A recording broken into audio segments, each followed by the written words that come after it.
Alright, what about now? Uh-oh. That really sucks. I was just talking a lot about... Alright, well... Anyway, Orc team, cool burnt orange uniforms, and, yeah, and they hit kind of hard. On the other side of the pitch, visiting, is MGTOW's Royal Rat Authority. You take a look at them. Basically, they're relatively healthy. They got 11 players on the pitch, which is rare for a escaping team this deep into the season.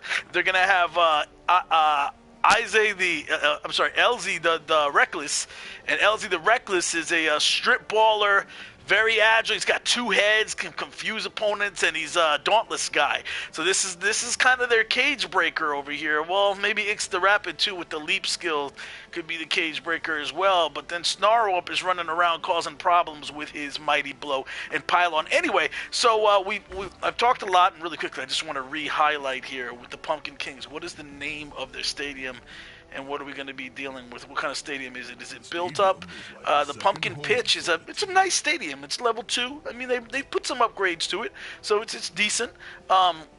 But no stadium enhancements in there. So they're sponsored by Orchidus, and you'll see a lot of that going on. So I am being told that the teams have already taken the field and started the match. That is okay, because with our special crystal ball that we use to view these matches, we can go back in time as necessary. So you guys will not miss any of this action today here. Again, so for those of you just tuning in halfway through, and also those of you that didn't put your ear closely to the speaker to try to hear me when I was not properly employing my microphone here, you are tuning in to the MML's Season 7 Week 4 Challenge League action. These teams fighting to push their way toward the top of this play pool, which is still in the attainable to be won over by many of the good teams in that play pool. Want to acknowledge some of my fellow coaches in the chat. MML Pro Coach Chase JJ saying, "Go Pumpkin Kings." Josiah Frost is complaining most of the chat complaining they couldn't hear me. Well, thank you. Hopefully you guys can hear me now. And former MML champion, the Stu176, dropping in saying, "What's up? What's up, Stu?" And Random Mad says he believes this is going to be a tough match for the Rats. Now, I'd like to play a little. Let's make this interactive with the chat. Number one, it's just me in the booth, so go out. See, look, they're already on turn 2, but we're just gonna back it up for you because I don't want you guys to miss any of this exciting action. All right, so we're seeing them. We're gonna back it up. We will get caught up with the live action. Don't worry, because while these coaches they take some time to figure out their next move and call the plays and the players move, we're just gonna. See, when it goes like this, we don't have to wait for the coaches to make up their mind. We just focus in on the action. Before you know, we'll be caught up in live. Anyway, let's make this... Oh, wait a minute. As the ball is kicked off, the heat just intensifies, and that's going to potentially become a factor. And maybe the extra sweat on the foot of the kicker ended up letting the ball slide off in a direction he did not intend.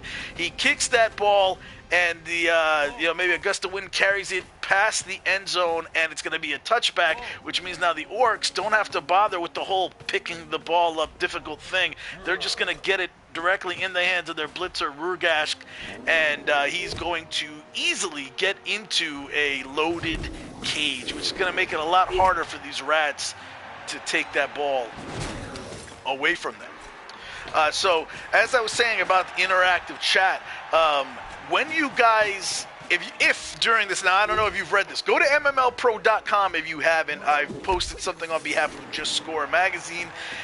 Basically, we are going very shortly, well, the next couple of weeks, we have a man in tights, a.k.a. Tights, a.k.a. Tight Man, is going to produce an MML. Oh, wait a minute, the fireball comes in early. MGTOW's Royal Rat Authority uses the wizard. The Orcs are devastated. The cage is potentially opened up. Let's see. We've got some knockouts. We've got some stuns. The ball comes loose, but it lands in the tackle zone of 3 surrounding Orcs, which is going to make it not easy to pick up for the Rats. However,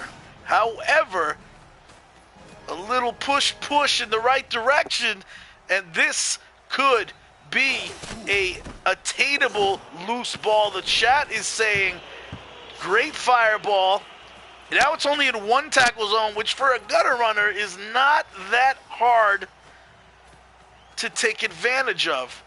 And you are going to see that leaper that we talked about before move into position. That is Ix the Rapid. During inducements, so then I didn't talk about inducements, a wizard was taken. Also, we had a star player taken. And let me take a quick look at which star player that is. So a little extra training this week with the wind sprints, made sure that Crockett the Agile could get in position and grab the ball. And I think it's Snarl Rip. That's the start. Yep, Glart Smash Rip rather is taking it. Basically, the Royal Rat Authority took advantage of the TV difference to be able to hire him. They got some extra petty cash because of the TV difference per league rules. And the Rats, just like that, have taken the ball away from what looked like an impenetrable cage with the use of their wizard. There was also one other inducement. Let me just reach back to what that was.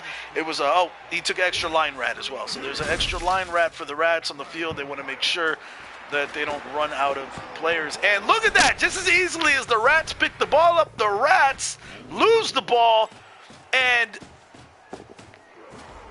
the Orcs recover it, knocking down the gutter runner, taking the ball away from him, and saying, "I believe this belongs to me." The Rats, of course, beg to differ. Vorkut Razor Claw jumps in there, takes a hit at Gramsla, unable to loosen the ball. So then Isaac the Reckless is going to jump in there, and he's unable to knock Gramsla down, but look at that. He picked his pocket, and here comes Glart. Smash Rip to mark him up. The blitz has already been used, so we're going to have to see some gutter runnery stuff. There's only one Orc tackle zone on the ball, but a gutter runner like Ixie the Rapid can pick that ball up, 67% chance, but Nuffle says no at first, but the extra training is not enough. Nuffle says no, Snake Eyes, and that ball is staying put right there within reach of the Orcs. The Rats have done a great job. This is Engato has done a great job here of positioning, putting enough Rats in the way so that mass little, this mass smorgasbord of Orcs can't make their way through necessarily and push to the ball. This definitely puts Gramsla in a difficult position. And there we have an injury. Dead Venom is injured. Dead Venom lasted 2 turns and 2 full turns, and here at the top of turn 3 he is removed from the pitch. That's what journeymen do. They're there to get hurt. They don't always believe they're there to get hurt, but they know what risks they're taking. But, that's what they're there for. It's a shame because they train all their life to get the opportunity to showcase their talents in front of a real MML team. And, with the hopes and dreams, they'll get that lottery ticket and impress the team enough so that the team will actually hire them. But, chances are very, very thin that actually happens. In any case, he did his job. He provided a little distraction, and now he has been removed.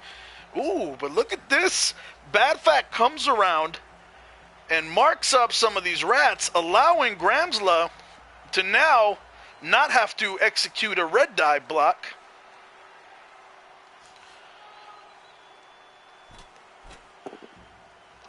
And he's going to go from a red die block to a 2-die block, and Izzy the Reckless is going to have his armor broken, and he's seeing stars, looks up at the sky at first, and then rolls over into a prone position. He's in a fetal position. It looks like his little, thumb claw is in his mouth. But the problem, ladies and gentlemen, some rat ass has been kicked. However, that ball is still loose, and there is still only one tackle zone on it, and you have to think that perhaps that ball is not going to have a tackle zone on it for very long, and it is going to be in the hands of one of these Rats. In fact, if Ixie the Rapid can pick that ball up, that is a touchdown in the making. We may be seeing the Rats' first touchdown here in turn 3. So Glart successfully pushing back Badfak. Why does his name sound like Backfat? In any case, Gramsla gets knocked down by Vorkut Razor Claw. The ball is now completely free. Will M. Giteau direct his rats to score right away, or is there going to be some kind of screen and subsequent rat stall? Remains to be seen. Oh! Unable to handle the ball at first, but he did do some juggling this week, really practicing his ability to juggle balls, and Ixie the Rapid is able to use his extra training to come through in the clutch, execute a little Bruce Lee move, and yeah, look at the cheerleaders dance. She got a lot of ass, got a lot of ass. It's 1-0, Royal Rat Authority. That's one angry orc who's waking up. He doesn't know what just happened, but he's waking up to see a rat dancing around in the end zone doing kung fu moves and the cheerleaders going nuts for the orcs, and he's not happy. And the heat strikes. You see Vorkut Razorclaw, the Storm Vermin, and Izzy the Reckless, who actually no, he didn't score the touchdown. He just got knocked away too. These guys, it's the heat that claims them. No heat claims. Oh, wait, the heat claims also. The heat is just too much for Belly Guff and for Flabnast. And Sorlor, the extra lineman the Orcs have just sitting there, is he's not unaffected by the heat, but he's still not getting in the game unless DwarfGiant does something with him. So, yeah, Roy, that's the thing. If you don't, get good at handling balls, sometimes they can be very intimidating when they're in your face like that in a pressure situation. So, everybody who, if you're gonna make a habit of trying to handle balls, you should probably get some practice at it. That's all I'm saying. In any case, those rat numbers are starting to look pretty thin. And the orcs, I'm sure, are going to try to thin those numbers even more. Just take a look at the skill tree. Look at all that mighty blow. I'm surprised there are not more rats off of this pitch. Yeah, so back to this, I don't even have to, I was starting to tell you at some point, but the action has been kind of non-stop in this match. I was hoping the chat would be very interactive. I was hoping also that you will help me remember, since we are going to be producing the MML's first highlight reel in about 2 weeks when week 5 ends. It's going to consist solely of replays from weeks 4 and 5, all right? The games with announcers have a better chance of having an actual highlight added to the reel, but you don't have to actually have your game announced. It has to be streamed, though.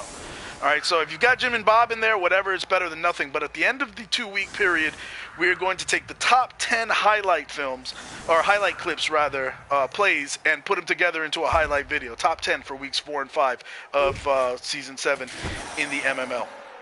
It's being produced by Type Man, like I said. And look at that! The ball kicked off. The Royal Rat Authority is not done handling balls. They want those balls. They love those balls. And they are going to continue their onslaught to get as many balls as they can in their grubby little hands. And they are going to blitz. So while the Orcs are still setting up, and they're thinking they got a little time, a little lackadaisical, the Rats get off their feet early. And they're going to play a little game called Bad Touch with these Orcs. Let's see how it works out for them.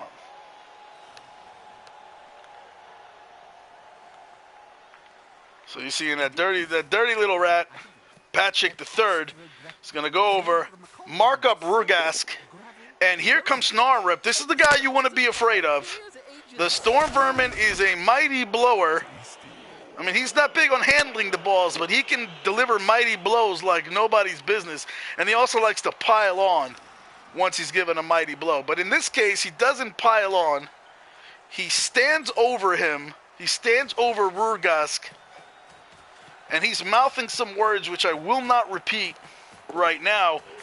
And you're going to see these gutter runners get up in there. Orakit the Agile, this is a great use of your skills. He is a diving tackler, and he's going to put that diving tackle skill on Grubcrot. the Goblin, who I'm sure would like to run over and grab that ball, but he's really going to have to watch out for the sidestepping, diving tackle, blodging gutter runner, who's pretty much got him marked up and immobile. And the Rats are screening off the Orcs from the ball. Oh, this is looking bad for the Orcs. Very, very bad.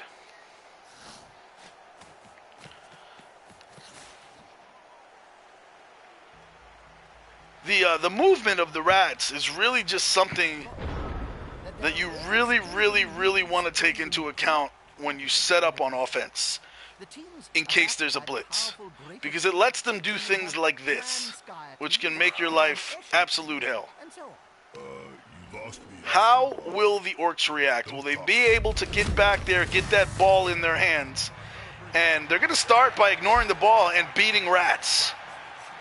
They figure the less Rats there are on the pitch, the better, and they're right about that. There's a knockout, and one of the line Rats is going to go off the pitch.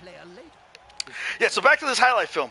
One of the things, when we see a great highlight, when we see something really awesome, all right, like really, really awesome, we try to be judicious on this use, because think about it. We got to get the best 10 highlights out of the next 10 weeks, okay?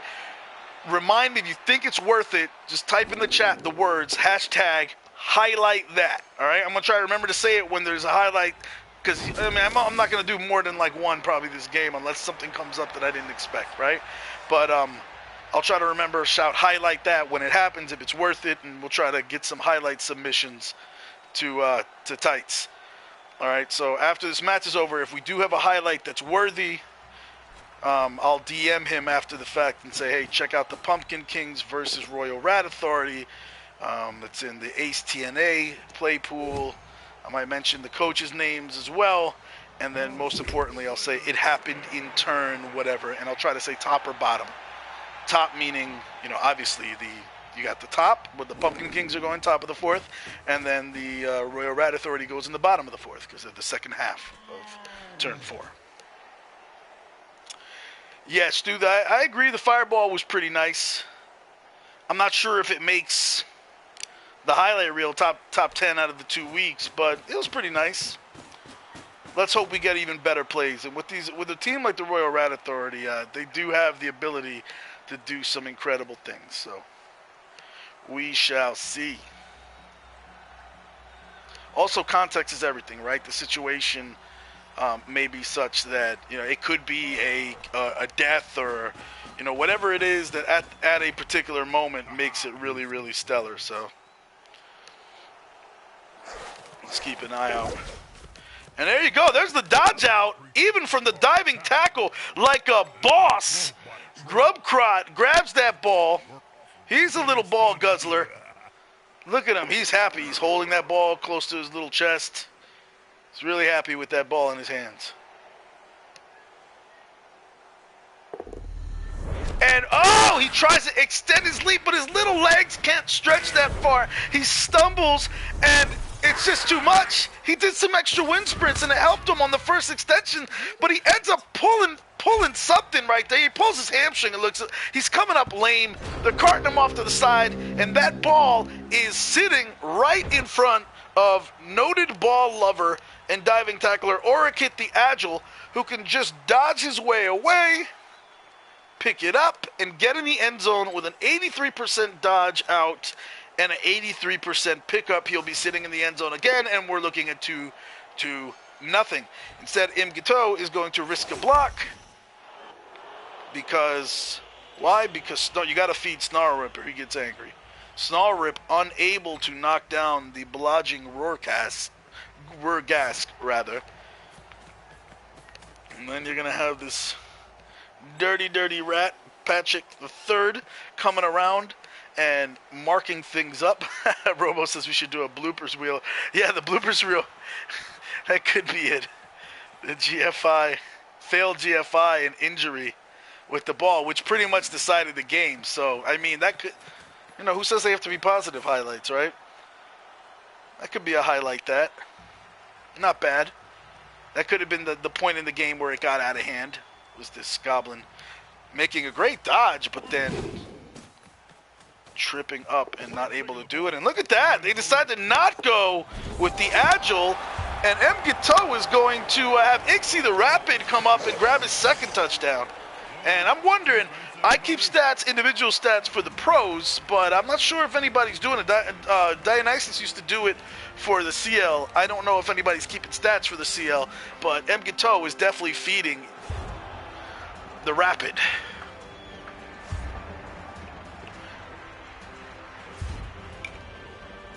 Yes, do I agree with you? That could have been the turning point of the game, right there. Dodged out of a DT, picks up the ball, and then fails the GF5.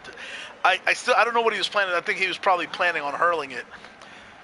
It's a lot of dice rolls, man. And for you young coaches coming up, sometimes it's better to make 150% die roll, especially if you have a reroll, than to do like 583% die rolls.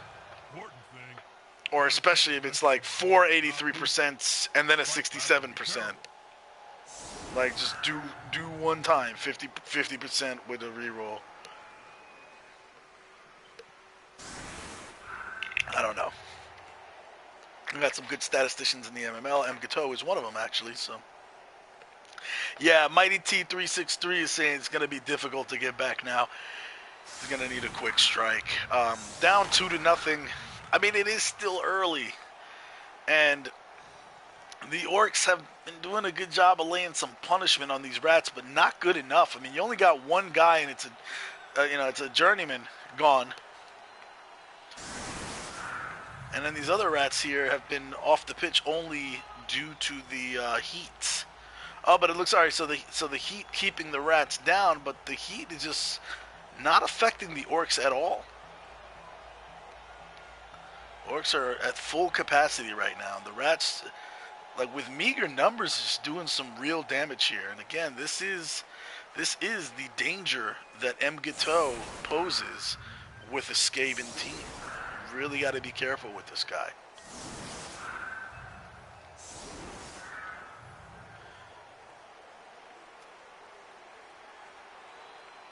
And let's see how DwarfGiant responds to this. You know that Mighty T says that the reason the Orcs don't have any problems with the heat is because they've done nothing to get a sweat up. That's funny. That is funny and true. Very, very true. I don't even think have they even crossed. I don't even know if they crossed midfield with the ball yet. If they did, it wasn't very far. No, I don't think they did because they set up that cage like right here, and then the ball just kind of sat there. The rats just kept bringing it down. So this is maybe a good lesson for DwarfGiant. You know, blitz happens, it's a game changer, and then maybe you say to yourself, maybe putting everybody up on the line is not the best idea. Because you know, you always have to ask yourself, if a blitz happens, am I set up so that it's just an automatic they get the ball? Or have I put enough obstacles in their way? See, and... oh, and it just looks like the Orcs are not learning their lesson. When they say the definition of crazy is keep doing the same thing over and over and expecting different results. Here you have, again, I mean, yeah, you got some guys back, but if the ball lands in a wide zone, you're done. This rat's are just going to come over there, grab it, throw it back over into this area, and you're not seeing it again. And look at that. The rat defense is just in full effect today. So you've stacked everybody on the line of scrimmage up over there now. So now M. Gateau can minimize the contact. Yep, I bring these rats back over to the left side. And then you can move some guys up over here if you want to, so you're closer to the ball. And if there's any ball fumbling going on, it's going to be a problem. It's possible also, you know, that just this is what some coaches like to do this. They spend that wizard, they burn that wizard early, and a lot of coaches like to hold on to that wizard the whole match, right? Because just the threat of it might alter their opponent's strategy. But you know, some coaches they'll just use it early, cause some damage, take that ball away, and get in their opponent's head. Oh no, you know, I received the ball this half, and he's already taken it from me and scored. Oh no, You know, all right, well, let me hurry up and score it. I'm going to take some chances. And, oh, no, now there's a blitz. And I put everybody else up on the line of scrimmage, and now they're in my backfield and taking the ball away. Oh, no, now I'm done 2-0. So I bet you MGTO was kind of hoping at this point that DwarfGiant just gets frustrated and desperate and starts making crazy plays. Does have a pair of talented throwers. The sure hands, the pass, the accurate, the nerves of steel, which really means that this Orc team is maybe set up to be able to strike downfield decently quick. And actually, I mean, he's got 4 turns to get downfield, which is enough time. And maybe along the way you've caused some key injuries and you take the ball back at the beginning of the next half. Could have a 2-2 draw. Maybe even pull ahead. You never know. All right, so this is smart. They put one work in front of that ball in case something bad happens. Except that, you know, that ball placement sucks for the Orcs because if you fail to pick that up, it could scatter, go into the crowd, and who knows what the crowd is going to do with loose balls. Are they going to kick that ball around, throw it somewhere else, punch it? You know, nobody likes loose balls just hanging out there. It reminds me of the famous story of Merlin and the Great Uncoming. But this time, no miracles. So, yeah, so we see Belly Guff back in action. Basically a troll death roller. And look at that! That is exactly what you did not want to happen. And wow! Just when it rains, it pours. And how ironic because it's hot as hell. But it's raining touchdowns for the Skaven.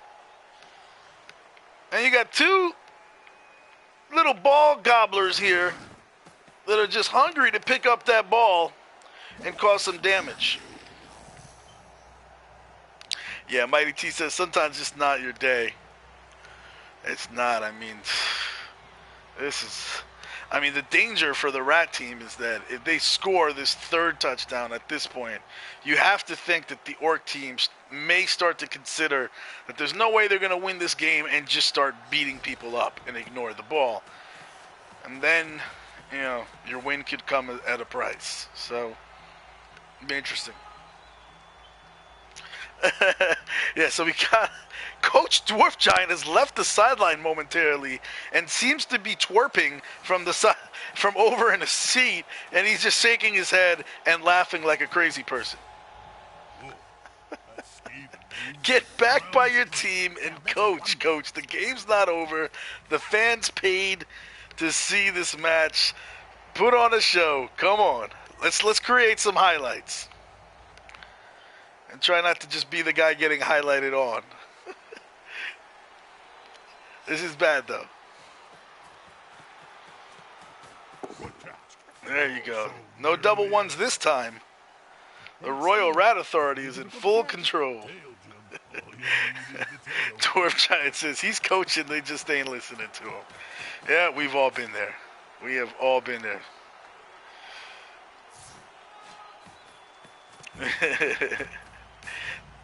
So, yeah, Seston, former MML champ as well, Season 2 champ, says time for a kill box win.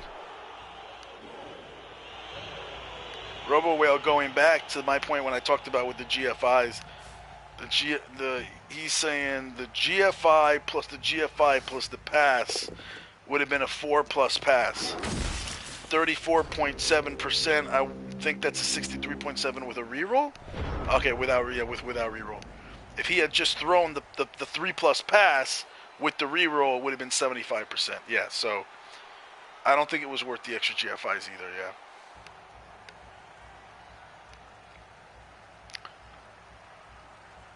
But, you know, I don't know. Hindsight's easy, right? Sometimes it'll work out for you.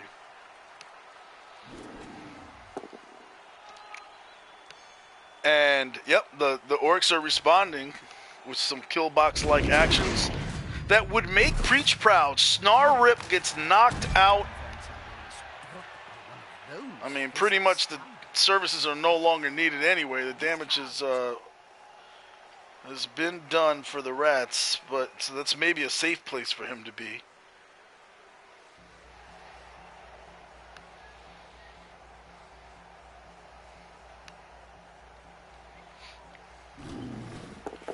In any case, when you're dealing with a team with mostly AV9, it's really the Claw guy that can do a lot of damage here anyway. We haven't seen Glart Smash Rip do his thing yet. We're waiting on it. Strength 4. Skaven player with Jugs.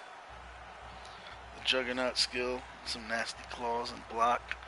Haven't really seen him get busy, but that's just because the Gutter Runners have been dominating this game. Scurrying off with the balls. And are we going to be seeing a blitz? Morganet comes over and marks up Smash Rip. I'm actually surprised he didn't hit him with the Mighty Blow guy. But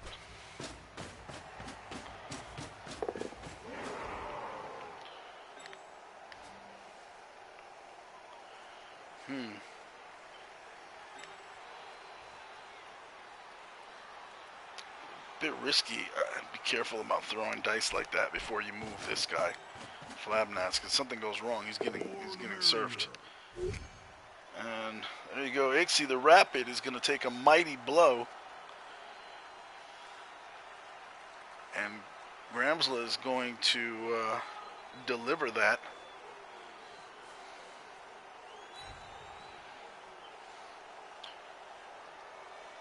And will it break the armor, or will Ixie the Rapid's armor hold? The armor holds. Ixie's just having a stellar day. 2 touchdowns already, and he takes a punch to the face like a champ. See Flabnats move up. Try to block the quick score. It looks like the Orcs are not giving up. They're not just going for a kill box win. They are administering calculated blows here. You're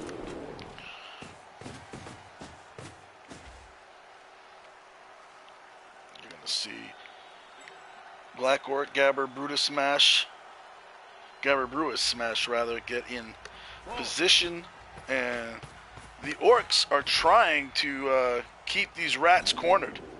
And look at that, Black Orc foul. No fear. What do they have to lose? That's what they have to lose. Kniak is stunned, but there goes Ulgrat Breaknose. Sent off, and he's done for the match.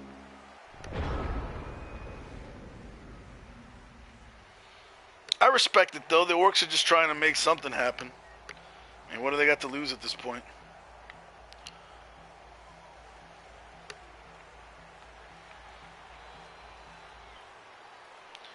Actually, since the ball's going the other way now, I'm going to flip the camera angle. I'm going to see it from the rat perspective. There's the man right there.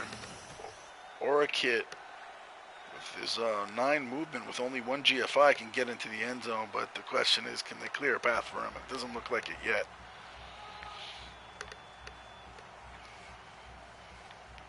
So what is Mgato to do? The Orcs are not just going to make it easy for him. They're not just giving up. Got to respect that.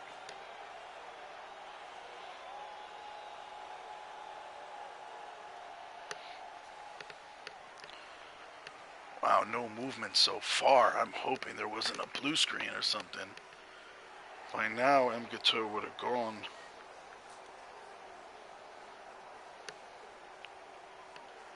Strange.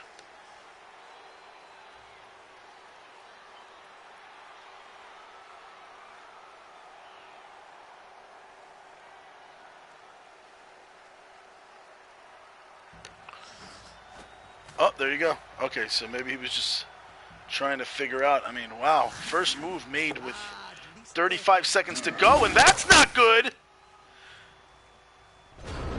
Glart comes up skulls, tries to one-die block. I guess the Royal Rat Authority was thinking, Snuffles on our side. What could go wrong at this point? And, ooh, 3-die block. Not enough to bring down the Reckless. It's going to push him back, but it's going to leave the blitz open for the tackler with Mighty Blow right there. And he's going to take full advantage. Gramsla angry at the way things have gone so far.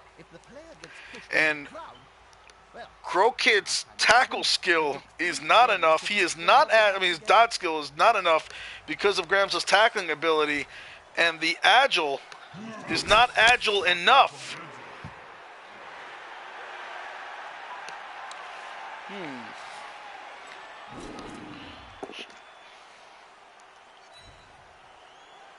There you go, and Putris Blight Thrower is going to get laid down. Man, this rat armor is holding up. These orcs trying their darndest to put him away, but if they can stop this from being a score, or by some miracle even score before the end of the half, this becomes a different ball game. I mean, we're still looking at a ball game.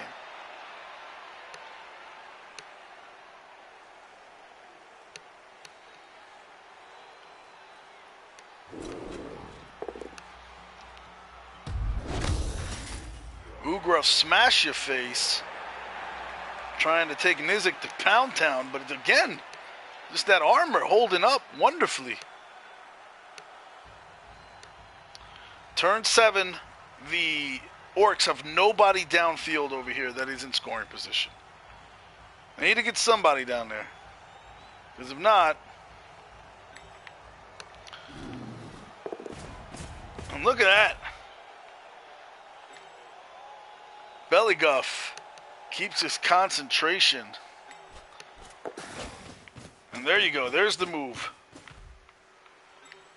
Marpik, again, unable to get that extra step in that he's been looking for at first.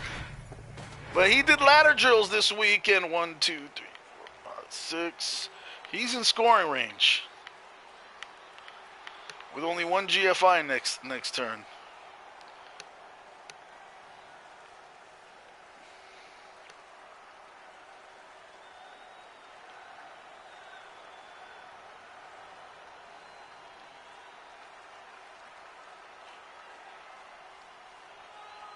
Seconds for the Orcs to decide what they're going to do. And why not use these throwers that they've got? So I'm going to put a tackle zone by the ball by Badfac. If something goes wrong here, though, Ixie the Rapid is going to be getting his 3rd touchdown. So ball picked up with no incident. Flabnas holding it. And he's going to just go, he's just going to air it out. Screw it. And, oh, interception.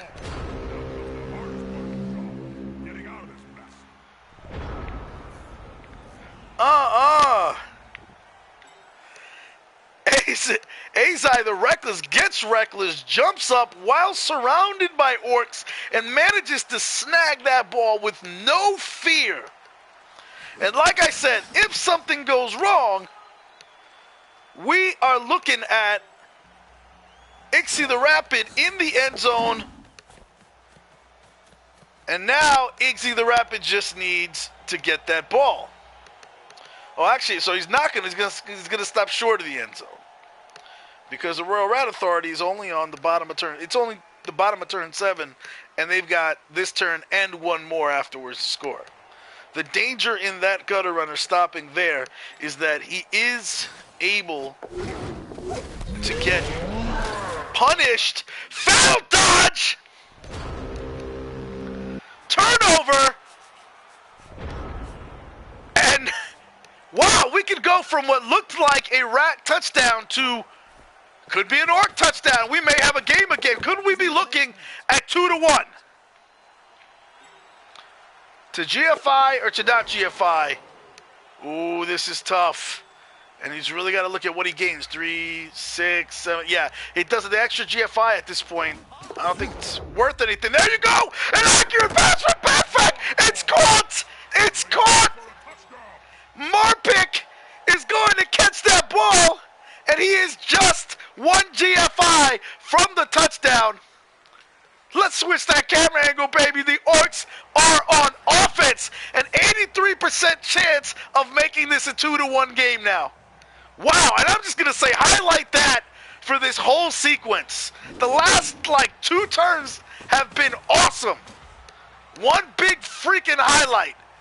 I'd say we got a contender here for the MML first highlight reel coming in about 2 weeks, after week 5. Veteran move here by DwarfGiant, who is a newer MML coach. I think this may be his first season even. So he's moving his Black Orc in place here. Ugraf smash your face. Tries to head off Nuke in case something goes wrong. There's a failed GFI, but doesn't matter. They won't be able to make it to the ball down there anyway. I don't know. You never know, because it could take on a failed GFI, the ball could bounce out. The crowd could throw it somewhere. So I guess attrition is key, and he's willing to risk the red die block. I mean, the 3-die block. Especially he's got the reroll, although he kind of needs it for that GFI. I mean, at this point, I'm just going to say it. Hashtag just score. Hashtag just score. And will he go? Yes! Touchdown! 2-1! The Pumpkin Kings have closed the gap to a manageable score. We got a game again. Morpig, beat that chest, baby. You deserve it. What a game. Highlight that, bitches. Yeah, do that dance. Do that dance. Now, what will be interesting is how will the Heat factor into this match. We got one of those knocked out Rats is going to get up. Rats got some reserves. MGTO stacked the team knowing that they would have to try to hold up. And the Heat is on. It keeps Glut Smash Rip on the sideline. It also takes Vorkut Razor Claw. Those are two very useful players. Takes away a wrestling lineman, Jump Babble Nibbler, and that, of course, that journeyman is still hurt with that pulled. No, it wasn't a pulled hamstring. In any case, the pulled hamstring belonged to Grubkrot, who's still on the sideline, and poor old Grot Breaknose over there with a dunce cap in the corner. The Heat claims Gabber Bruce Smash, though, and it also claims Ugrath Smash Your Face. So you've got 3 Black Orcs out. Fortunately for the Orcs, they don't need that much strength. Speed is probably a little more important against this Rat team, where the gutter runners really are doing the majority of the damage on offense. And we are going to see DwarfGiant this is curious. This is curious one-turn defense. Gotta say, I don't like that at all. Somebody should DwarfGiant after this match, especially if you watch or listen, or if you're listening to the commentary, go ahead and Google Blood Bowl one-turn defenses. I don't think I've seen this one as a one-turn defense, especially not against Skaven. And for you guys watching, if you are in the audience, normally the correct way to do this is, or the preferred method, the easy way, actually, because it's not even the best all the time, but just a standard. If you get flustered about it, right? It's my advice. Put one guy here. I wish I had like that Madden yellow pen. You put one guy here, and then you put one guy there, and one guy there, and then you take a guy and you put him right here, and then a guy here, and then here, and then you try to put a guy over on one on every space like that. So you cover the backfield and make him dodge 3 times to get in there. And if you keep him from getting out of the end zone, then he won't score a touchdown. That's a Maddenism.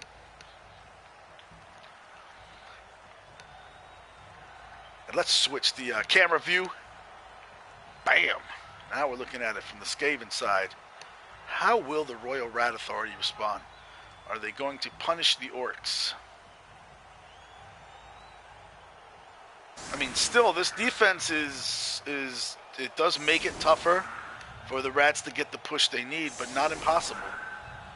See, normally, if there was none of these guys here, the Rats would probably run in, try to push this guy this way and push him in, but they're going to be able to do that from the side. Now, the question is, do the Rats have enough personnel? I think that's where they're kind of screwed. Yeah, it doesn't look, no gutter runners in the line of scrimmage. MGTO says, nah, I'm not going to do it. So I guess mission accomplished. I guess DwarfGiant knows what he's doing. And then look at that! Blitz for the other side. Oh, too bad for DwarfGiant that didn't happen to kick off the second half, because you would be looking at a very different ball game. Instead, now it looks like they're going to try to brutalize Snarrip prison style. And who's going to do the dirty deed? Yeah, it's probably going to be this guy, Gramsla, who has not been able to be as effective in removing Skaven as you would have hoped from him, especially with that tackle skill. And look at that, Gramsla taking a swing, but he did some extra work on the heavy bag in practice this week, and that pays off. Snarrip is going to go downtown to Pound Town. He's injured, and he's going to have his ribs broken. If the Apothecary doesn't get involved here, then Mgato is going to be missing him for the next match, and that's just unacceptable. So the Apothecary comes in, does a little Mr. Miyagi action on Snarrip's side, and just like that, Snarrip is up and bouncing around.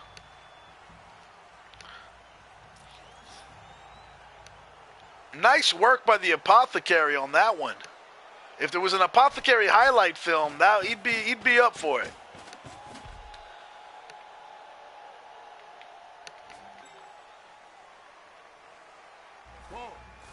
And it works just positioning the rest of their guys here. Every little bit counts.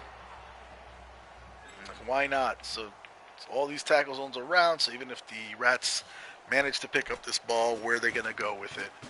I think it's, oh, he did have a gutter runner on the line of scrimmage, so had the blitz not happened, and look at that, ball in the capable hands of Flabnast now. This here, the one-turner is gone.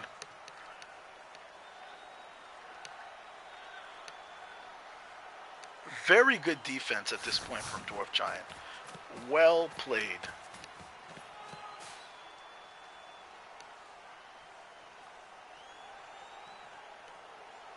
So I'm going to go ahead and eat crow now, trying to tell DwarfGiant how to not let Mgato one turn on him, and look at that.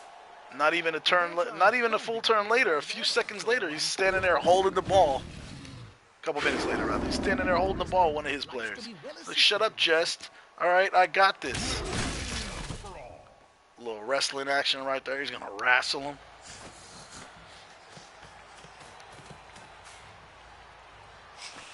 Uh-oh. Are we gonna see a foul? These Rats don't like anybody that's got the tackle skill, because it gets in the way of their dodging. And here comes that dirty, dirty player who hasn't fouled anybody all game. But now he's going to jump up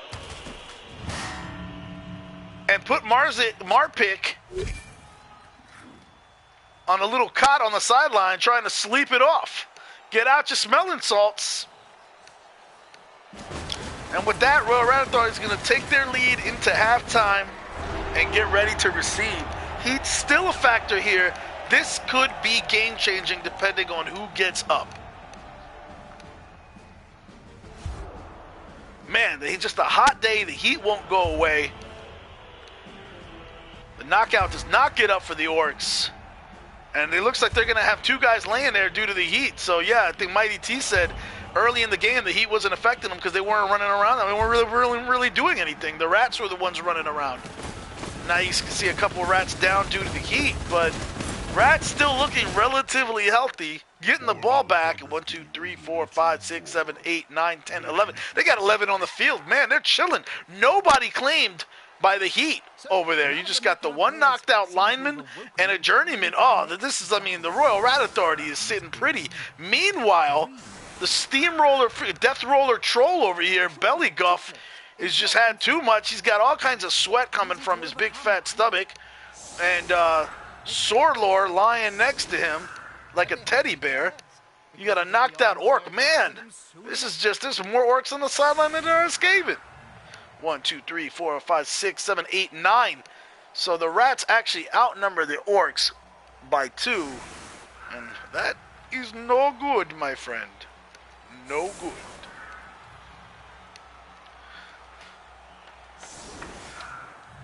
How will DwarfGiant respond to this?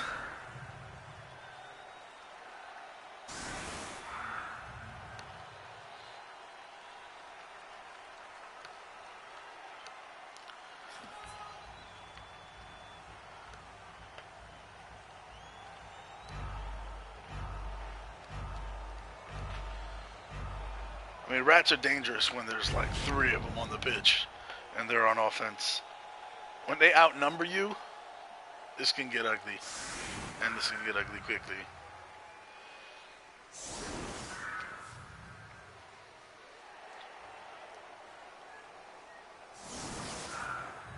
Now, I'm going to guess that MGTO is not going to be in necessarily a hurry to score.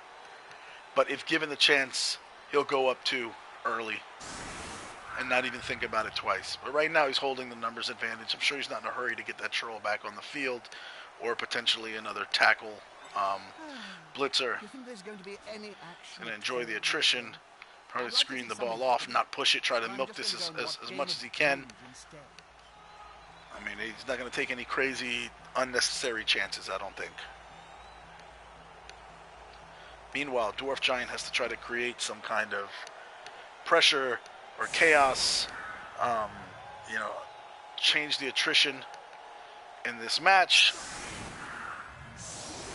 and try to make something happen. And it's really tough for him to do that because if he gives up too much positioning, the Rats will be behind him and screening him off and dancing around in front of his end zone and generally acting infuriated. Ball is kicked off. The Rats again getting the jump on the Orcs. It's like one team came out here eager and ready to play, and the other team just kind of sluggish. I mean, did they drink too much Bloodweiser last night? I don't know. Maybe DwarfGiant needs to start instituting some kind of curfew or something on his players to make sure they don't show up drunk the day of.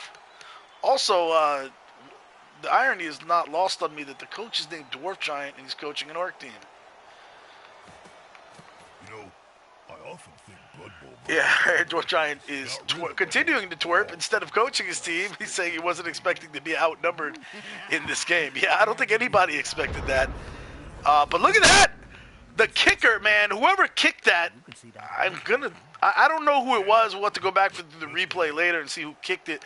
But by that guy at Bloodweiser, that placement is dangerous.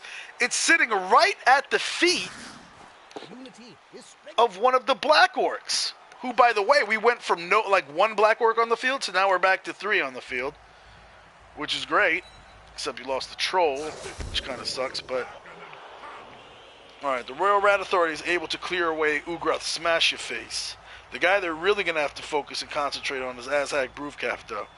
They can't knock him away from the ball. This could get dangerous.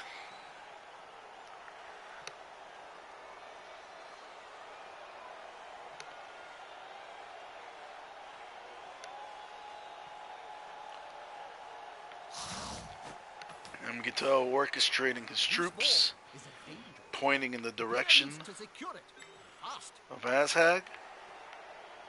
Maybe he won't try to clear him away. Maybe he's just going to do some gutter runnery stuff.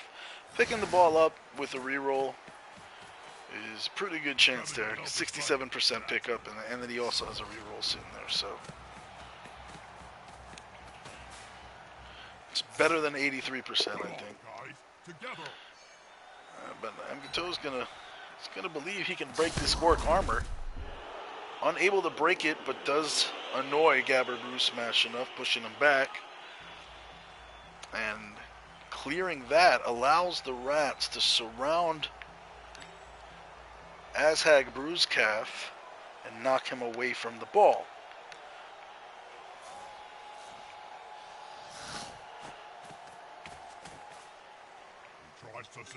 Put some more tackle zones on the ball just in case. And this is the band that's going to do the rat that's going to do the dirty deed. It's Snarl Rip. Unable to knock Azhag down, but he does clear him from the ball. And the Rats are going to grab this ball and scurry off with it. Unless Nuffle says no.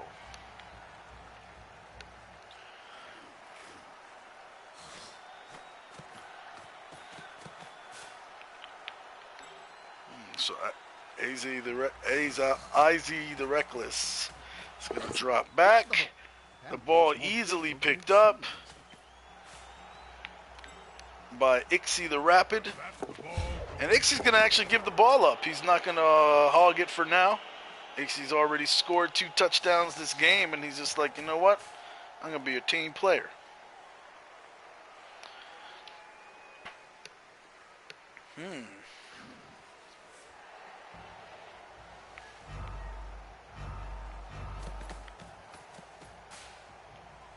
I was gonna say there seems to be a hole right here, but the Orcs just, they don't have a lot of fast personnel. Could get back to this ball carrier. Yes, thank you, Seston. Seston, another skilled tactician that knows the statistics very well. About 88%, 67% pickup with the reroll. But it was even better than that this time because they managed to clear the Black Orc away from the ball. All right. How will Dwarf Giant respond?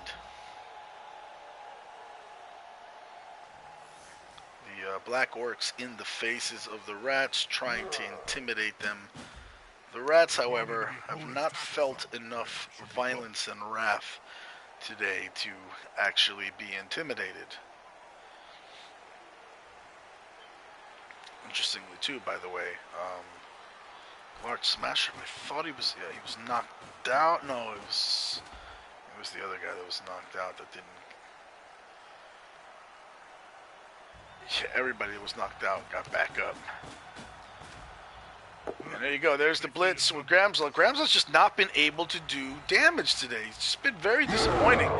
And just as I say that, it makes Puttress Blight Thrower see some stars. It's just, the Orcs just came out here like, I mean, I really think they're hungover or something, man. They're just not getting it done.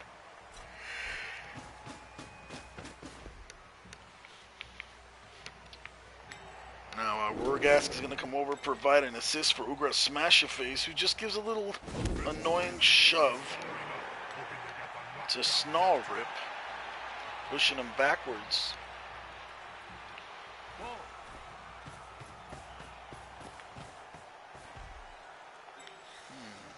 Flabnas coming over to assist his teammate Trap Track. A little dangerous, though. Could result.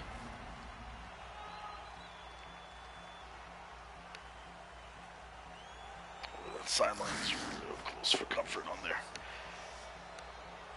And Glart Smash Rip, unable to knock down Rurgast and push him back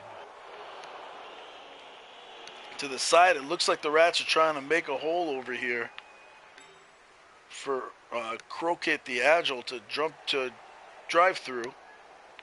Let's see if they're able to do it. Interesting.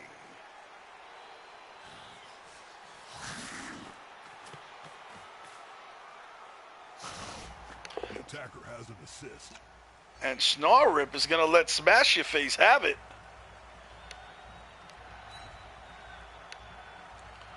And Ugra Smash-A-Face is going to get punched to the ground. No permanent damage. He's still pretty, at least in his opinion. Here comes the tricky part. A lineman with no block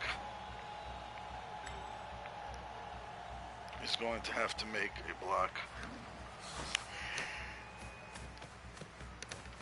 on this blocking Black Orc, but okay, so they're not going to make the push for the ball again. Amgato doesn't need to do that this turn. He's got the lead, he's got the ball. Why do something super risky when you don't need to? Actually, if it were me, I would have probably surfed this guy. I would have ran the ball back over here somewhere, and then this dude right here would have been in the crowd. Flapmast. No, Amgato is going to push it. He's saying screw it. I haven't seen a rat run so fast since I fired your agent. So he's figuring he's got everybody marked up, but there's the pass. IZ the Reckless connects with Croakit the Agile. He is not safe, though. He is not safe. Yet. But now, with that opened up, you're going to see Patrick the third come over and screen him off.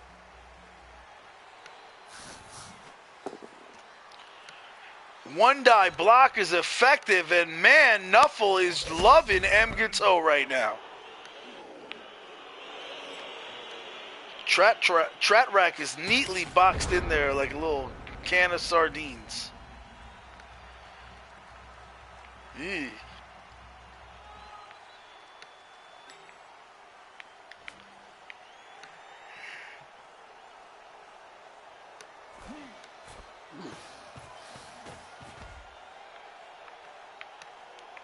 So Flamnats gets back up, puts tackles on Nuke.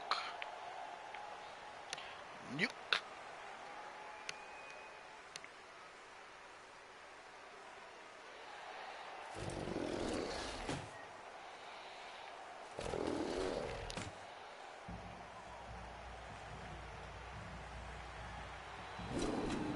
This player likes to be well assisted.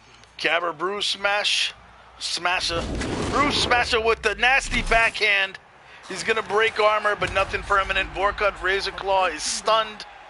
That does free up Badfack to kind of try to get back in the action over here, though. One die block from Tratrack on Patrick is going to be successful. And it looks like the Orcs might be thinking of putting this dodge skill to the test. That's no follow-up there is the problem. See, had he followed up with Tratrack, that would have allowed Roargas to... What? Wiggy, what? Oh, my... Nuffle! Roargas just says, screw your statistics. I'm going to run over there and double pow that little bitch-ass Skaven. Get in his face. In the face. Now he's going to put a tackle zone on the ball. And one too many Nuffle says enough, but he's got to reroll. He's got to use the reroll. He's got to pick the ball up, and you got a Blodger holding the ball against the team that does not have a lot of tackle. They do have a wrestle strip baller, though. And for a team that has two Nerves of Steel throwers who have sure hands, they sure as hell are not utilizing them a lot to carry the ball. And, you know, a lot of that has been dictated by the circumstances of, like, the kickoffs and all that stuff. But, yeah, the Orcs throwing their people downfield. Wow. So, I mean, it is a foregone conclusion these Rats are going to get a hit on the ball carrier. The question is it going to be enough? Are they going to be able to loosen the ball? I mean, it's a good chance if they do it with Eyes Eye the Reckless. Is it Easy the Reckless or Eyes Eye the Reckless? I'm going to say Easy, actually. Just because, you know, it sounds like stuff comes easy to him. He just got it like that.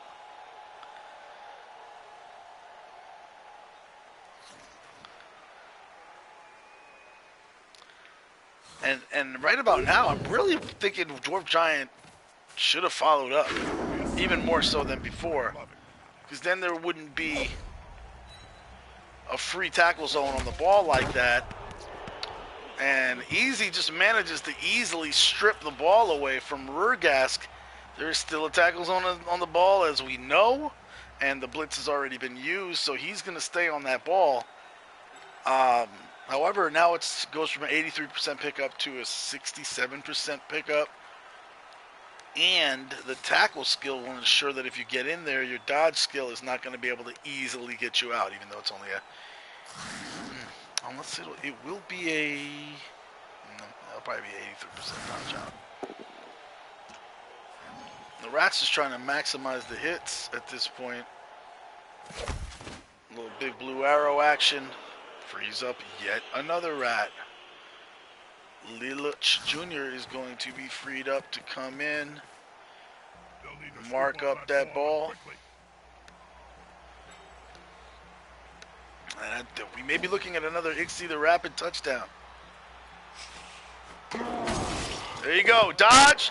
Pickup is fumbled with the reroll kicking in. He's able to pick it up this time. If he fails the dodge, though, there will be no inherent reroll because of the tackle skill, and he's just going to leap out. He can't be bothered with the dodge. He's going for the touchdown. Nuffle says no. What a match. The ball is free. The ball is free. It is within the reach of a Nerves of Steel sure-handed thrower.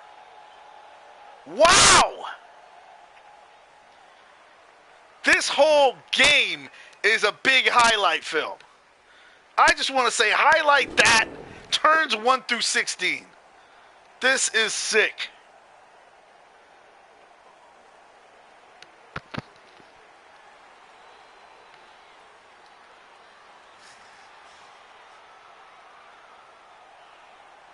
So initial block. And Ugra Smash Your Face is going to put Snarl up on the ground, but he's not going to put him out of the game. A little backhand action there. He's going to put this guy out for 2 turns. Nizlik will sit there and think about how hard orcs hit. Looks like we may have the beginnings of some kind of screen set up.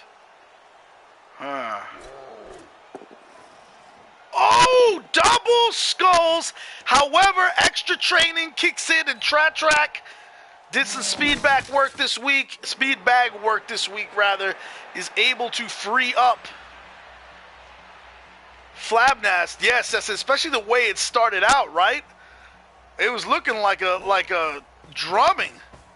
And instead now we got a hell of a game going. And still, we're still in turn 11. After this turn, we still got 5 turns to play. There we go. Nerves of Steel, thrower, picks up the ball, no sweat. And are we going to see, the reroll's already been used for this turn, but he has an inherent reroll in his pass skill. At first, he got a 1 at first, but the inherent reroll comes in handy. Morgnick catches it, no sweat. Look at this. Where's he going to go? He's got some options.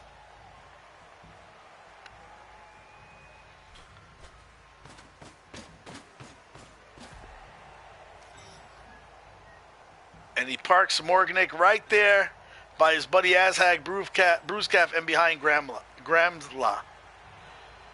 And he's just basically going to dare Vorkut Razorclaw to come over there and try to take a 1-die block on him and see how it works out.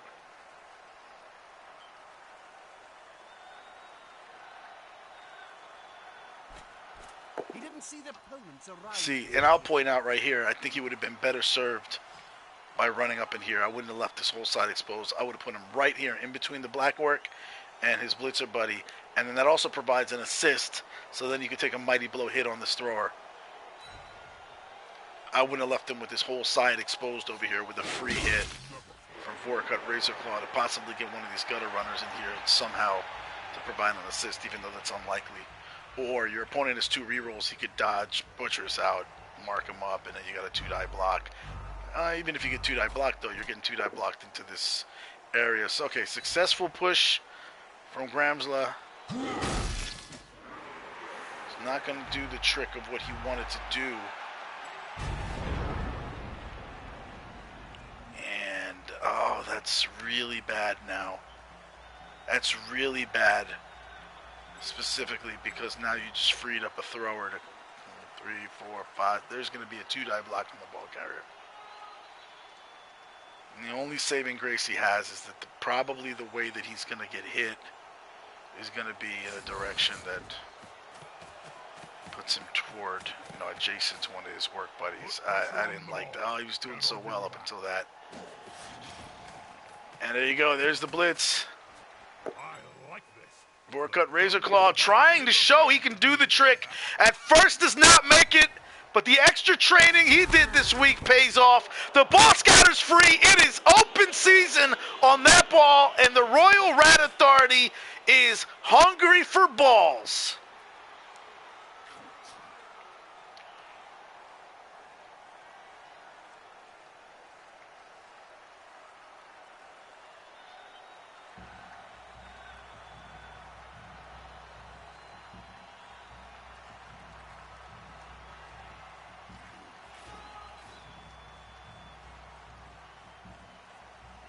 Now, how do they get to the ball?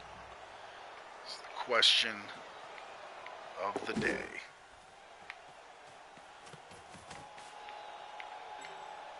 Ixie the Rapid annoyed. He didn't get his third touchdown. Runs back.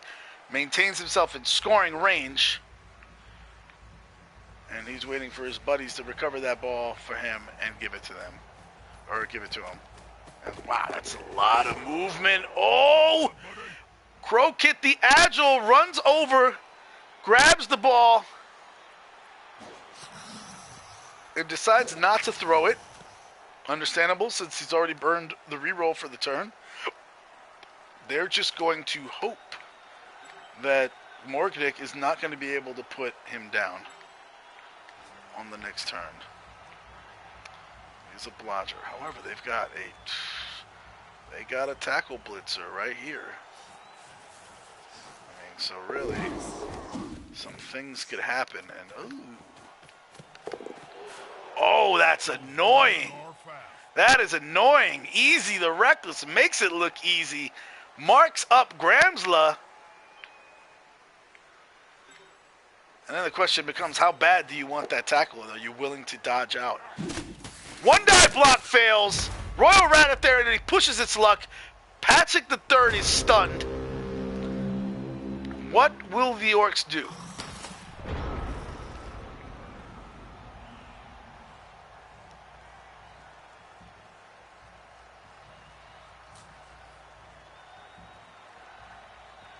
This match has been sick. Just a back and forth, just wow. Wow. One big highlight film.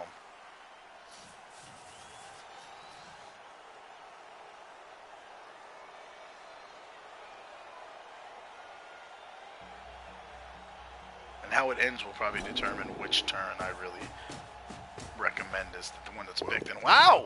Black Orc with the 2-9 block. Azak says, I don't need no tackle. And he don't. That's big. Crow-Kit the Agile is stunned. There's now only one tackle zone on that ball. That's Vorkut. Both rats are marked up.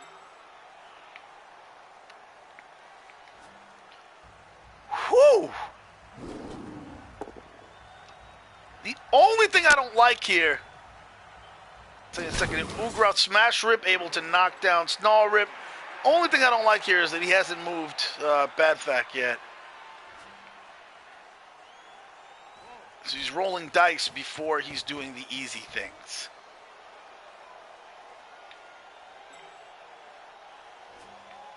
Okay, so he did that next, which is good. And the delay is long enough on Twitch. I doubt he heard me say that before he did it. 2-die block. Liluch Jr. Rats are falling down. Rats are falling down.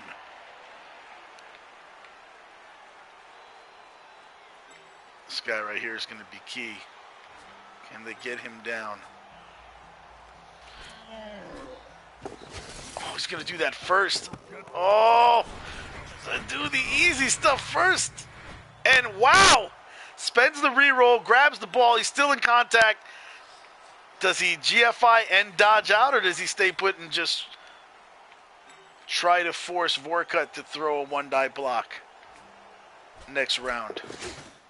What? Unorthodox, but potentially effective? Gramsla dodges away. I'm just commentating. I'm not going to coach here. It's just the issue here now, though, is that Easy is a strip baller, and the guy holding the ball does not have sure hands. And this rat can cover a lot of ground, so I almost feel like he would have been better served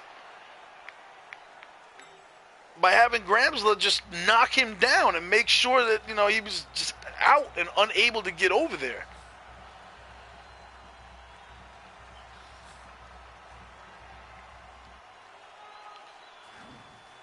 Because the red die block with Easy is an option. But let's see. Let's see. All right, who just got up? All right, so it looks like Snarlrip gets up. He looks angry, but he really can't do anything right now. He's not going to get the chance to return the favor on Ugroth. Smash your face. The blitz is going to be on the ball carrier. Yep, there we go. Red die block is coming. Will it be enough? No, it's a one die block, and it is successful enough to loosen the ball up. However, there is not a good option for dodging over there with Vorkut Razor Claw. He's going to be dodging into tackle zones, mostly 1, 2, 3, 4. Oh. Well, who needs him, right? You got a gutter runner that can cover the length of the field like that. And Ixie the Rapid is hungry for a third touchdown.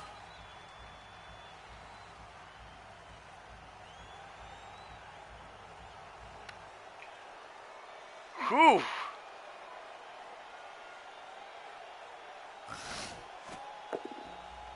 One die block.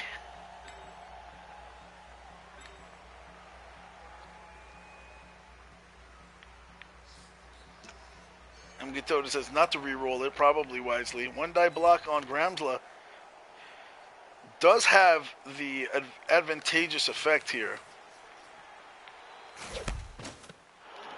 He doesn't follow up, though. So, oh, wow.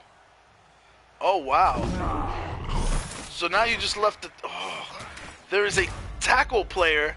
The player with tackle, and I mean, right now, I was like, do you stand this guy up and just hit the ball carrier? Or are you going to bring the guy with do you risk the dodge out with the tackle? And now you don't have to, because your opponent just freed him up for you.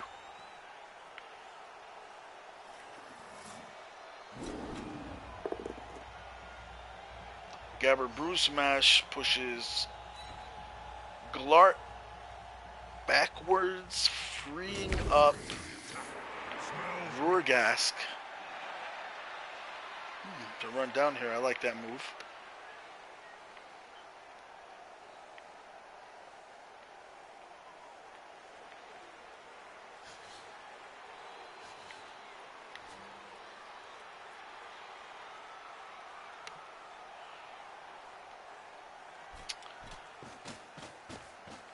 There you go. He's going to come over, provide the assist. The danger in making this block right now, though. I mean, I know you want to free this guy up to possibly pick the ball up. Oh, but he's going to do that first, and that was a real risk. Because a blue arrow, and then you just locked up Gramsla.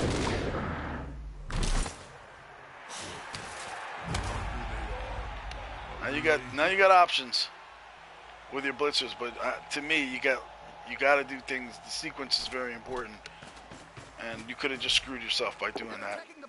But he did not. Gramsla delivers, knocking Ixie the Rapid down. He says, no hat trick for you, Ixie. Sit down and give me them balls. Eesh, sounded a lot better in my head. The ball bounces off the limp body of Easy the Reckless, falls right next to him. Grams is going to put a tackle zone on it. And I'm guessing Morgnick's going to go over there and grab it. But first, the easy stuff. Yes, and that's what Tratrack does. Puts a tackle zone on Snarlrip. It's going to allow Ugroth to hit him. What's he going to do with Flapnast?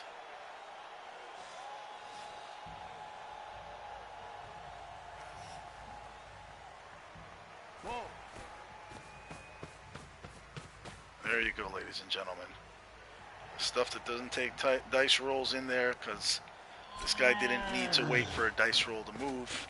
And now he's making a move for the ball, picks it up, no problem. The only issue is there is a gutter runner. I mean, this is,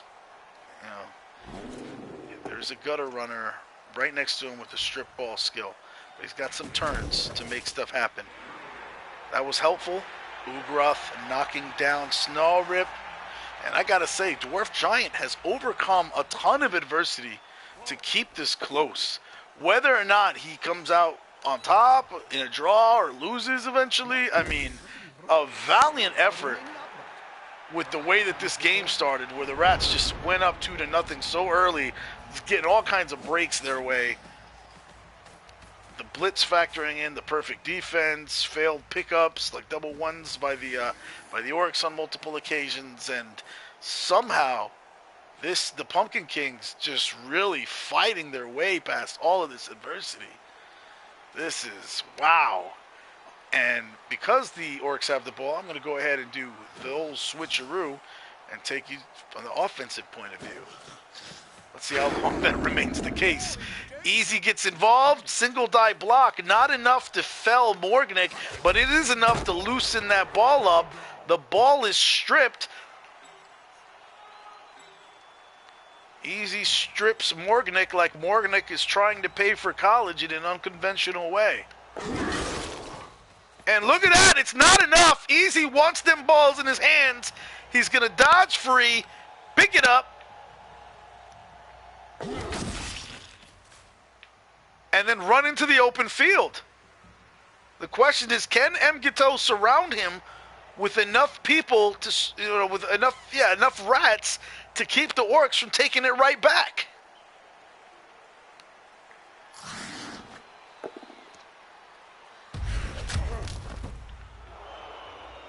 Glart letting Badfack have it, but the claws don't pierce the armor. Oh, a failed dodge by the Line Rat. Rerolls are in short supply right now. Mgito says, though, I need this. Spends his last one to pretty much ensure, to try to ensure that the guy that's going to be making the hit on his ball carrier is not Nizik. I'm sorry, it's not Gramslow with the tackle. Here's the thing, though. Even a bolt down from Gramsla, or from Morgnick, can loosen the ball up. Now time is starting to tick down. Pumpkin Kings still have 3 turns. But if these Rats manage to hold on to this ball, you got to think Easy's going to get this downfield. Or at least put it out of reach. Come on, guys. Together. Azhag Bruisecaf? What's his name? Azhag. Oh! Uppercut! And Puch's Blight Thrower is stunned by Azhag Bruisecaf. Right. Now this frees up the other tackler, Rurgas, to come in. And, oh, I don't like that at all. Sequences everything. And that was a major mistake. Which I'm actually, that's the diving tackle on the tackler now. And one little mistake could cost you the game. And that could be it. Right there. Rurgas can try to dodge out. He's going to have, it's going to be basically a 33% dodge for him because of the diving tackle. At this point, yeah,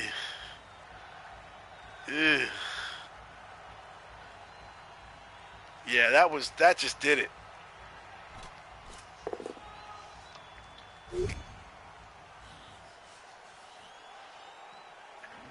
And Gramsla is going to knock Ixie the Rapid down.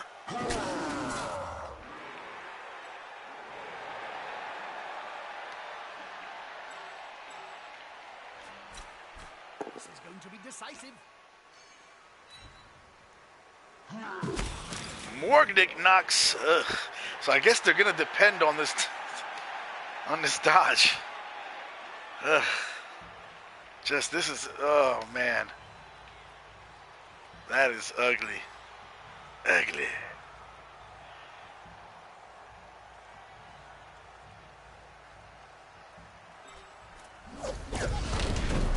There's that diving tackle. And another mistake DwarfGiant made is he left Badfack laying on the ground here. Never picked him up. I mean, I don't know if that was, unless you're going to do something amazing with him, pick him up. Now you got one less guy. It's like you created a free stun. Still, I mean, at this point, it's really, really easy for me to comment on stuff like that from the announcer's chair, from in the booth over here. DwarfGiant has played an amazing game, really done some good things. There are little mistakes he's made during this match that he wasn't able to, I mean, that kept him from maybe having the ultimate results that he could have had. But, he's playing against a veteran coach with a very good team, and this was definitely a respectable performance. It's not over yet, but yeah, this is what MGTO will do to you if given the chance. He's locking these guys in. It's looking worse and worse for him.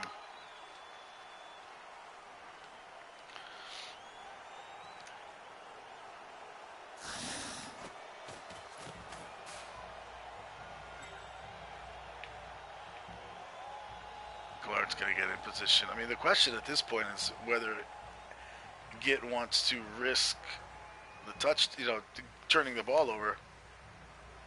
And it doesn't look like he's even going to do that. I mean, showmanship is great and everything, but yeah, you're up by one, and there's going to be a quick pass. He's willing to live with those chances. Easy the Reckless gets it to Krokit the Agile. Krokit with the game-saving diving tackle, and they're going to reward him for a touchdown, it looks like.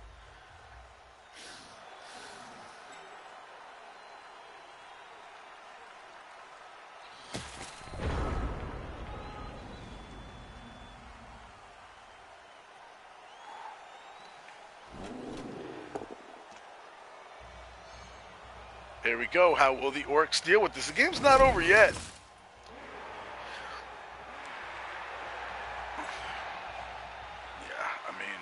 Git's done a great job of sealing them off. Things can happen.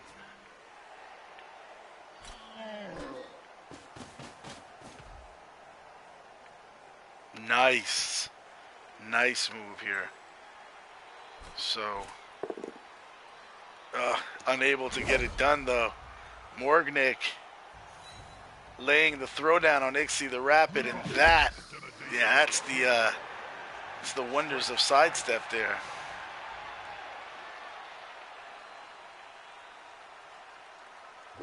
Just superior positioning by Git. This really seals the deal and wins it for him.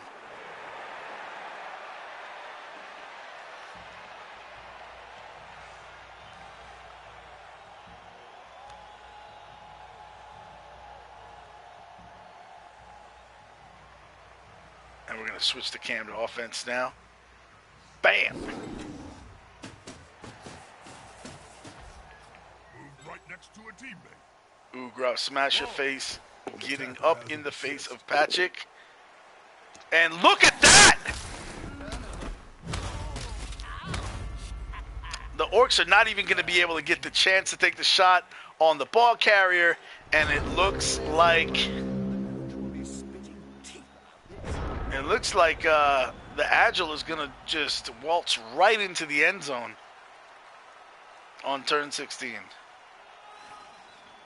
And really, though, if Git wants to take extra hits, here's another mistake that the Orcs made. All right, never mind. I was going to say, he left no scoring threats downfield. So really, Git could risk taking a few more hits, because if something went wrong, there's no Orcs downfield that could score the touchdown on him. The Agile just waltzing in the end zone. That is the nail in the coffin, baby, here in turn 16. But it took 16 turns to get there. I don't know if before the match, I definitely think Git said that he was looking at this as a challenging match just because he didn't feel his team had the depth and the skill development that the Orcs did. He was missing, I think he said he's missing a player that was key. And, but, I don't know if he expected it to go this way. And for this team to give him the fight that it did. So curious that Git is lining, this is kind of a one-turn defense. But with the Goblin gone, the Orcs can't get downfield anyway. So normally I think Git would line his guys up on this line. So there's 3 dodges. 1, So you dodge here is the first tackle zone you're in, and you gotta go through 1 dodge, 2 dodges, 3 dodges. If you line them up here, and you come in here and you go 1 dodge, only 2 dodges. That being said, the orcs can't cover the ground, so I think it just said, screw it, I'm going to put everybody all the way back here so you're not even getting close to them. Because I don't want to risk that, somebody GFIs and, I don't know, chain pushes their way to an extra block. I don't know. But it doesn't really matter at this point.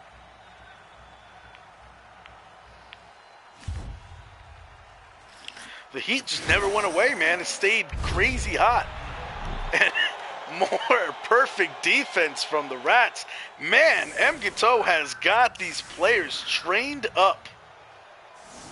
They are they have just, the players have outplayed the Orcs. The Orcs made a valiant attempt at the very end there. But the perfect defenses, the blitzes, the on offense, the quick step. I mean, it was just, one team wanted this more.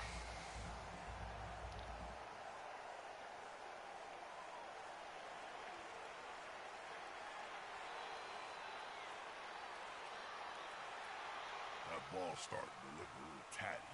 When are they going to replace it? And we're going to see the Troll blitz. He's been pretty quiet all game. Bellyguff just hasn't been the force that we thought he might be. I don't know if he has been that way in other games.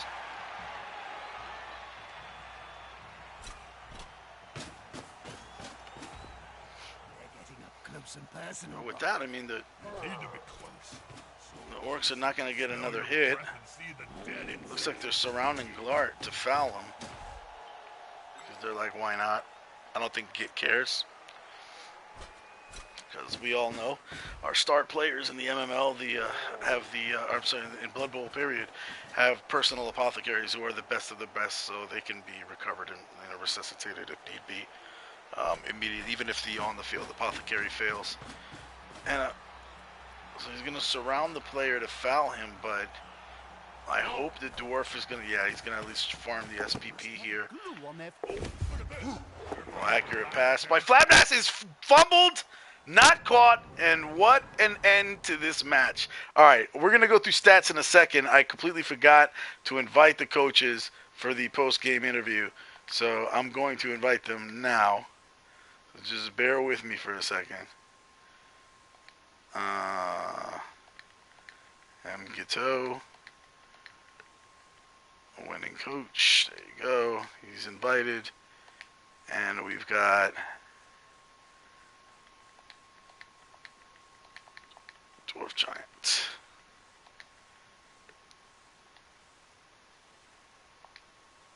I think that's the right DwarfGiant. Anyway, all right, so take a look at the stats here. 18 armor breaks for the Pumpkin Kings versus the Royal Rat Authority, only 2 armor breaks. Yet the guns were just too strong for the Royal Rat Authority. In the chat, I am being joined by MGito, the winning coach, and DwarfGiant, the losing coach, but definitely an impressive. Well played, mate. What a hell of a game that was. Jeez. Epic. I just couldn't get enough of your guys off the pitch. I think I hit Yeah. at least 2 players every turn with my deep blow, and I think you only got the 1 injury in the end. So. It was absolutely crazy. Like last week, I played against a Wood Elf team with no blocking skills whatsoever, and I just got shredded. And then this time, it's just that was crazy. I certainly wasn't expecting to be outnumbered. Yeah, when I saw that heat come up, I was like, wow, that is an equalizer, because that could go either way. Heat can turn games. Yeah. When he went up 2-0. All right, so let me start with Git.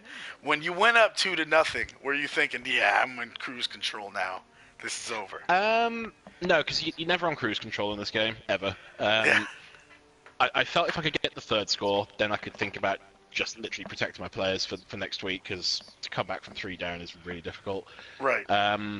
No, I wouldn't disrespect an opponent to that point where I'd think, it's over at 2-0, no chance. Because the thing with Rats is it can all fall apart so quickly. You could be sitting pretty, and then you could lose 3 players in a turn, and it's a different game then. So I was on the edge of my seat that whole game because It just had everything. I don't know where to begin.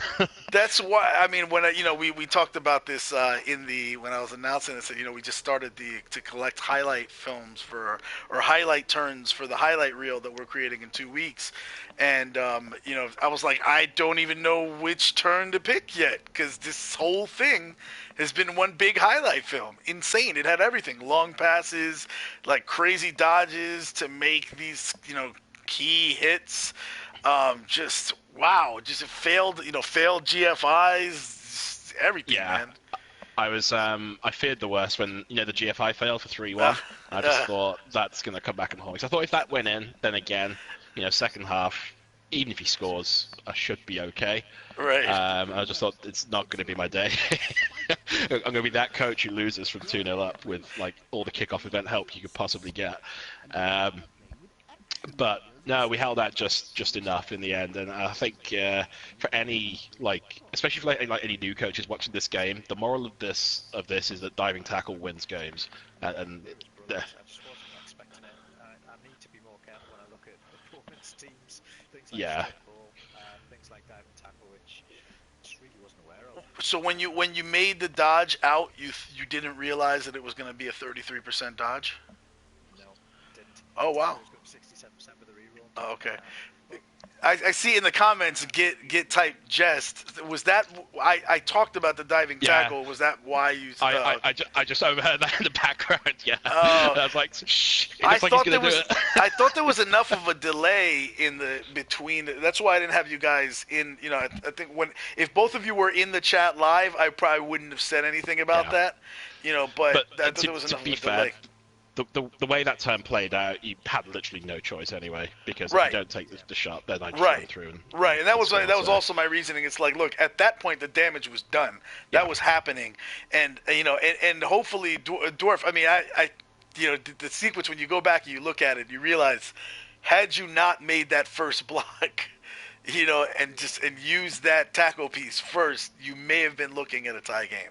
Yeah, my eyes lit up when I saw the thrower line the guy runner up. I just thought he's got no block protection and no tackle, so there's a real good chance it's going to work well for me. It's going to be a turnover, or we're going to get a tackle coverage on this blitzer.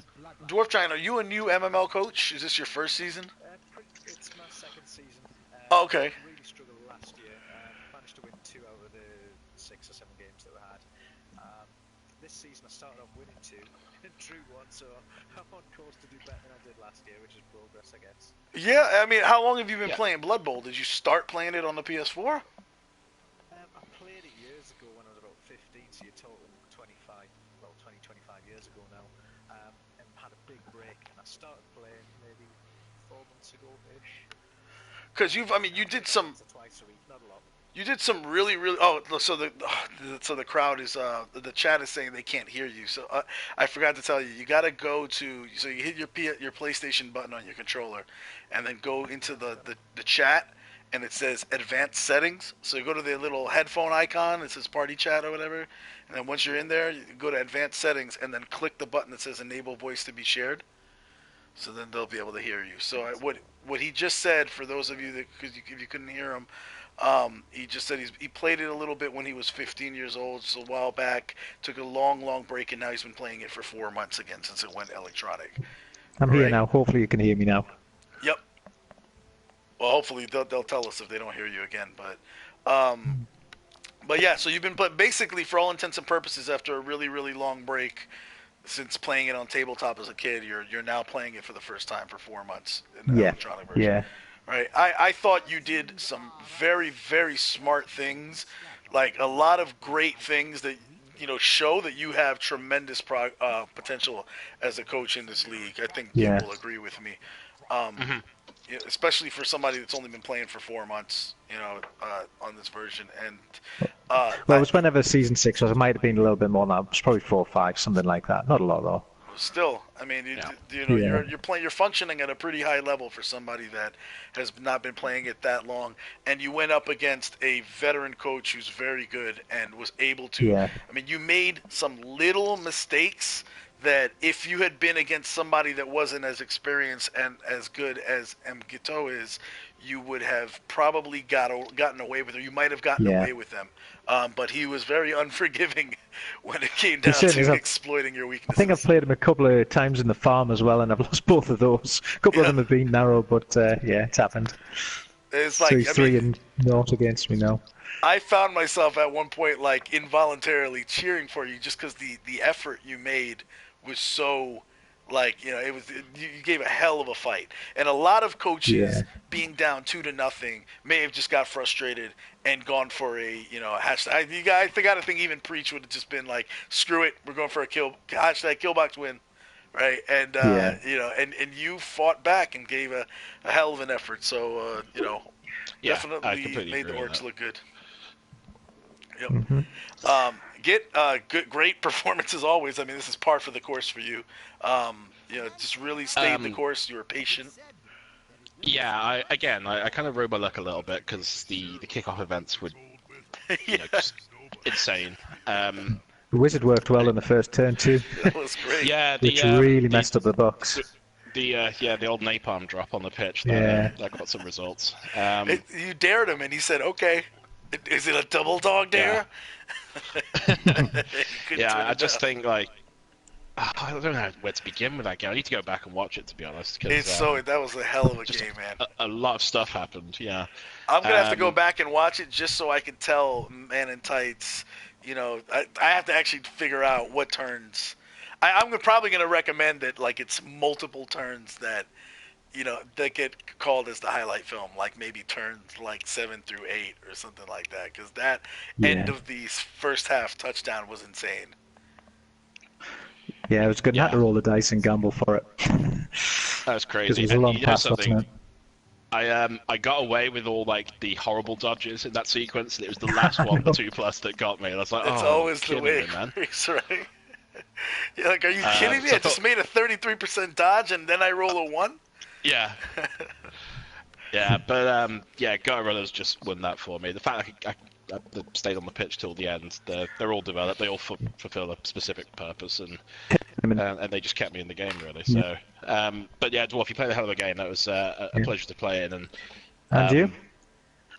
Hopefully one of us will end up getting promoted to the pros sometime soon. Yeah, anyway. well, that's the thing. So, obviously our play pool has just gone from being like, it's just so open there. There's like 4 teams in it, right at the top, and then but yeah, we'll obviously talk about that more at a later date, but it's so open, like anyone could go through. Top 2 go through, isn't it? It is, yeah. Anyway, yeah. Cool. Well, I'll leave it at that anyway. By the way, thanks for the game, man. And Ixie the Rapid, 12 points, 12 SPP. He scored the 3 touchdowns, so he got 2 touchdowns, and he also got the completed a pass, I think, and he got the MVP. So big day for him. Is he normally your scorer? To be honest, they all kind of like share it out. So the go runner who was missing was Magi 5-1, who's kind of the I suppose like the glue that holds the team together, and the other 3 do the scoring. Gotcha. So he's like the but point guard. they just share it out. But it was a big game for him, definitely. Yeah. He great performance by all 3 of them. So yeah, that's also maybe he gets an extra piece of like half-eaten Subway pizza or something like that. That's it, yeah. It's a reward. But great performance. Both of these teams gained a lot of respect in the eyes of anybody that watched this. This was a I hope anyone who watched that enjoyed it, because I had a hell of a time playing, and I hope you did as well. Like, it was just a crazy game, but like so much fun. So yeah. Just taking a quick look at your leaderboard. So this jumps get up to you guys haven't confirmed it yet. So but it'll be 2-1-1. Forget putting him tied. 2-1-1 for me. Yeah. Oh, 2-1-1 for you as well. Yeah. Oh wow. Yeah. It's a 3-way tie for second. Wow. So the top 4 in your conference, are going to be really fighting neck and neck for this. To be interesting. Yeah. Who do you play next week, Dwarf? I've already played Abomination Nation. Yeah, Abomination Nation. Yeah, so he's playing the #1 team next week. That's Power V's Nurgle team. I don't know where my loyalties lie there. I play Abomination Nation week 6. Yeah. There you go. We So need I've to bring got him back the- into it. Need to bring him back into the mix. So, Yeah, man. we've got to cast the line and rope him back in. I can't just let some no-name Nurgle team get through to the... And the Royal Rat Authority That's actually good. plays Hades Angels, the Robo Wells Chaos team. So Yeah, I need to scout them out this week. I don't know what they look like at this point in the season. So, watch out if they've got some claw palm going on. Could be a rough day. That's it, yeah. But that's it. I mean, what I would say is I'll have my obviously my go runner back, and as long as I've got 4 go runners on the pitch, I'm always confident. And then when that gets chipped away, that's when I sort of feel like my odds are going. So we'll see how much tackle and mighty blow is packing. But Right. okay, sorry to leave you guys, but I'm heading off now anyway. Cheers for the I'm game. gonna end the broadcast. Take care. Guys, thanks if for the you're- game. Bye. Take care. Good job. If you're watching MML, this is an MML. The MML is the Meat and Mayhem League, PS4 Blood Bowl League. Check out MMLPro.com. You'll see a bunch of stories on there about the background of the teams. They'll tell you how to get involved if you want to play in the league. We have a lot of PC people or people that like this game and or don't have a PS4. They still hang out with us in our Discord chat. So you can find the address for the Discord chat on MMLPro.com as well. And you got any final thoughts, Git, before we sign off? Again, I just want to echo your thoughts about Dwarf's play, especially for a relatively new coach as well. Yeah, he did make a couple of misplays that that someone like me would spot, but then I made one as well. So I don't know if you picked up on it. It was there's a bit of a scrum going down on the right hand side of the pitch as I look at it. Right. My Storm Vermin makes a 1-die, and I didn't follow on when I should have to mark up there's a tackle blitzer and a non-tackle, and I was looking at it and I knew the answer and I just didn't do what I noted supposed it. to do. It was You'd weird. say like, okay, you didn't follow.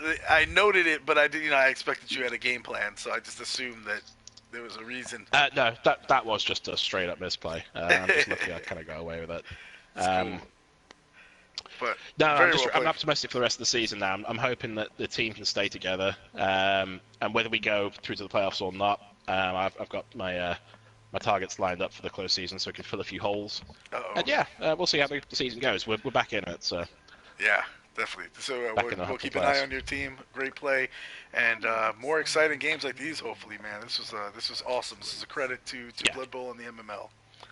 Good job. this was an exciting game. I mean, my game last week was insane as well.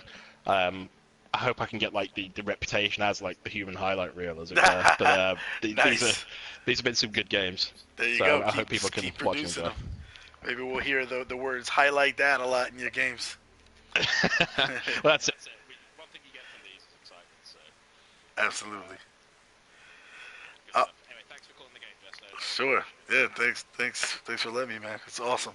All right, you're watching the MML, MMLPro.com. Check it out. We are out.